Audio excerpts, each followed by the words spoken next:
এইভাবে একটা ভাষাকে নিয়ে যেভাবে রাজনীতি করছে এবং ছাত্রদের ভবিষ্যৎকে নিয়ে যেভাবে খেলা করছে সেটা নিয়ে আমরা আজকে এখানে প্রতিবাদ একটা কর্মসূচি হাতে নিয়েছি।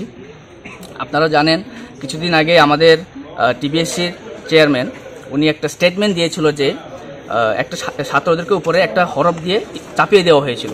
তো তাতে আমরা বলি যেহেতু ডেমোক্রেটিক কান্ট্রিতে আমরা থাকি, আমরা ছাত্র, আমাদের রাইটস আছে, যে ফান্ডামেন্টাল রাইট টু এডুকেশন।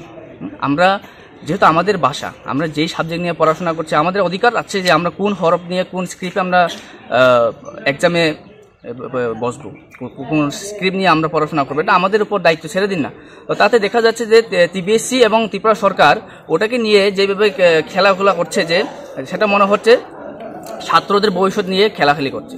সামনে কিছু 10-12 দিন পরে এক্সাম শুরু হয়ে যাবে, তবু তারা এখন অবধি তারা একটা স্ক্রিপ্ট তৈরি করতে পারছে না।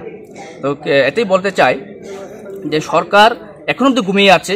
এখন অবধি আমাদের এই আওয়াজ সরকারের কানে যদি নাও যায়, তো তাতে আমরা ছাত্রছাত্রীরা, আমরা টিএসএফ, আমরা বাধ্য হব ত্রিপুরা রাজ্যে একটা বড় আন্দোলনটা ঘোষণা করতে আমরা বাধ্য হব।